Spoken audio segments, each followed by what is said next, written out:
your audience needs more than just a deadline and an understanding of the features and benefits to buy. They're also going to have questions like, will this work for me? How is this different to other things that I've tried? Can I really achieve this transformation? Why should I prioritize spending money on this right now? Why should I prioritize spending my time on this right now? And until you answer these questions, they're not going to have everything they need to make an informed decision about whether it's the right offer for them or not. Welcome to Imperfect Action. I'm Steph Taylor. For years, I read all the books, downloaded all the freebies, and did all the courses. But it wasn't until I started taking imperfect action that my business had its first $1 million year. Imperfect action is about doing things before you're ready, prioritizing consistent action over perfect action, and moving forward, even when you're not sure you're doing it right. On this show, you can expect mindset advice, actionable marketing tips, and strategies to build a business that brings you more profit, more freedom, and even more joy. Are you on the list to get my daily Biz Boosters? Every day, I'll send you a bite-sized prompt designed to help you grow your business in a more intentional way. Sign up at stephtaylor.co/DBB or at the link in the show notes. Hey, welcome back to Imperfect Action. This is episode 683. Today, I'm sharing 5 small things that will make a big difference in your next launch. Now, it's really easy to look at other people online and all of the big things that they're doing in their launches, going live every week, doing daily reels, talking about their offers nonstop, and assume that this is what you have to do to actually see results in your next launch. But the reality is that it's often the little things, the things that we don't see on the surface of somebody's launch that make the biggest difference. So in this episode, I'm sharing 5 of these smaller, slightly more strategic things that will move the needle in your next launch, whether it's the first time you're launching this particular offer or it's the 10th time that you are launching the same thing. Now, little warning, some of the things in this episode might sound a little bit boring. There's no champagne, confetti, hype, sparkly trends in this episode. It's just solid strategy that has worked to generate hundreds of thousands of dollars in our launches and in my students' launches as well. So without further ado, number 1, the first small thing that you can do that will make a big difference is getting really clear on who your ideal customer is for this offer, right? This is the biggest thing that will impact your launch results is knowing who your offer is for and getting inside their brains. And you might think that you understand your ideal client really well, especially if you've been working with them for years, but you still can't skip the step of articulating exactly who the person is and what is going on in their life and in their mind so that they understand, they know that you get them and that this is right for them. And every time that we sit down to launch something, even if it's the same offer that we've launched a bunch of times, one of my first steps is to recap, who is my ideal client for this launch? I write out a little 1-page story of who that person is. I write it as if they are one person, not the entire market. I give them a name. I write a story about what is going on with their lives right now, what they're struggling with, what their dreams are, what their desires are. And having a vague idea of who your offer is for just isn't going to cut it. This is one of those steps that everyone thinks they're way too advanced for, but then when you skip it, it can seriously hurt your launches. So don't skip this step. Spend a bit of time getting crystal clear on exactly who this offer is for. Number 2, knowing exactly what problem your offer solves, the solution it delivers, and the transformation your ideal client will achieve as a result. Your ideal customer has a problem, your offer delivers the solution, and ultimately your ideal client will achieve a particular transformation as a result. And your messaging is about articulating this in a way that's really compelling to the right person for the offer. And without the right messaging, the right people won't see how your offer is what they need right now. They won't see the value in it. They won't understand why they should prioritize spending money on it right now or why they should spend time on it right now. So let me give you some examples of how the same offer could be positioned completely differently with a shift in messaging. So without creating a new offer, just tweaking the messaging, we can change how somebody perceives it. So I'm going to use a real life example from my own business, my A to Z podcast launch plan, which is a course on launching a podcast. So option A, messaging A, launch a podcast to grow your business and make more money. Or messaging B, launch a podcast to build a personal brand and open the door to opportunities in your career. Notice how complete different people that I'm talking to, complete different outcome, complete different problem that I'm solving, but it's the exact same offer. Or alternatively, let me give you a different one. Let's say I've got a recipe ebook. Messaging A might be save time cooking meals every night.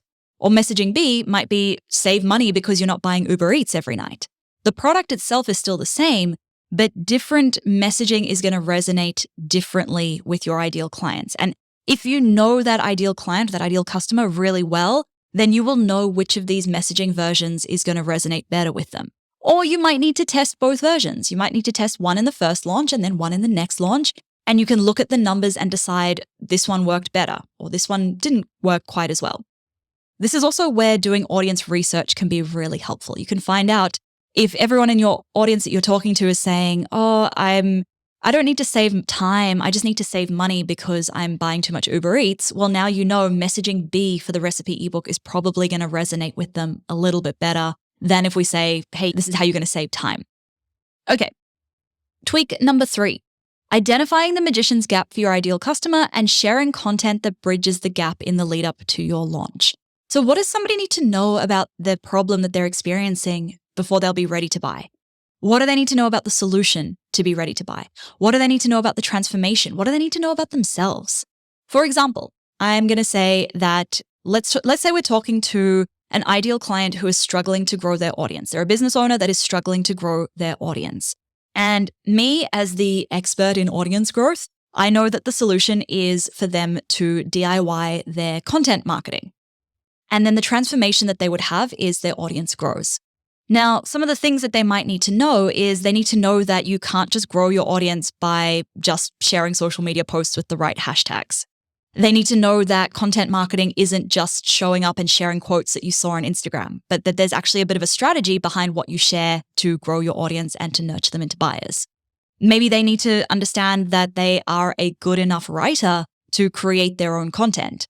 So your free content, in this case, it's not going to be how-to content, right? You're not going to be showing them how to grow their audience. You're not going to be sharing how to grow your audience or how to do content marketing, because for as long as they believe that they can grow their audience by using the right hashtags and resharing cool quotes, or as long as they believe that they're not a good writer, they're never going to be able to solve that problem and achieve that transformation. So we're actually showing them how what they currently believe is not particularly valid, and we're giving them an alternative that's going to set them up for success. Okay, number 4, adding a deadline of some kind. Now, I've talked about deadlines a lot on this show. Having a deadline is not about pressuring somebody to buy, but it's about creating an end date for them to make a decision. Our minds are wired to avoid pain. Changing our behavior is painful. And when somebody is buying your online course, your program, your membership, even coaching, they are committing to making a change, even if that change is as small as committing to cooking meals every night by buying your recipe ebook. So naturally, they're going to put off buying for as long as possible. They're going to put off that change because we tend to put off making a change until the cost of not making a change is actually more painful than the pain of making a change.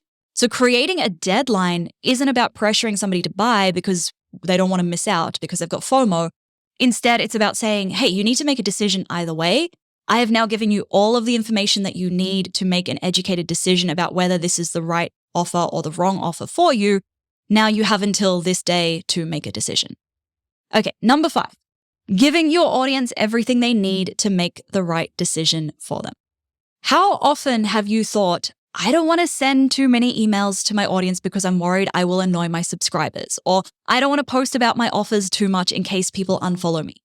I see this a lot, and that is assuming that your emails and your social media posts are just talking about the same things over and over again, that you're just talking about the features and the benefits of your offers over and over again, reminding somebody you've got 48 hours, now you've got 24 hours to join, etc., etc. And in reality, your audience needs more than just a deadline and an understanding of the features and benefits to buy. They're also going to have questions like, will this work for me? How is this different to other things that I've tried? Can I really achieve this transformation? Why should I prioritize spending money on this right now? Why should I prioritize spending my time on this right now? And until you answer these questions, they're not going to have everything they need to make an informed decision about whether it's the right offer for them or not. And your cart open emails and your social media posts, they are there to answer these questions that your audience has and address their objections. For example, a common objection that comes up with pretty much everybody is, I don't have the money, or I don't have the time right now. And both of those, that's an easy way of saying, I don't actually see why I need to prioritize this right now. So then in your cart open emails and your social posts, you are showing somebody why this is a priority for them to spend their time and or their money on right now. Okay, so there you have it. 5 small tweaks that make a big difference in your launches. Getting crystal clear on who your ideal customer is, knowing exactly what problem your offer solves, the solution it delivers, and the transformation it delivers. Identifying that magician's gap and sharing content that bridges the gap. Adding a deadline and giving your audience everything they need to make the right decision for them. Now, if you have learned anything from this show, please take 30 seconds to leave a quick rating and a review. We read every single one of them. It means a lot to me, to my team. We put a lot of effort into creating this show, so it's nice to know that people are listening and getting value out of this show. And if you're not already subscribed, hit the plus button in Apple Podcasts or follow in Spotify, and you'll get each new episode straight to your podcast app every Monday, Wednesday, and Friday. Thank you so much for listening. Catch you next time.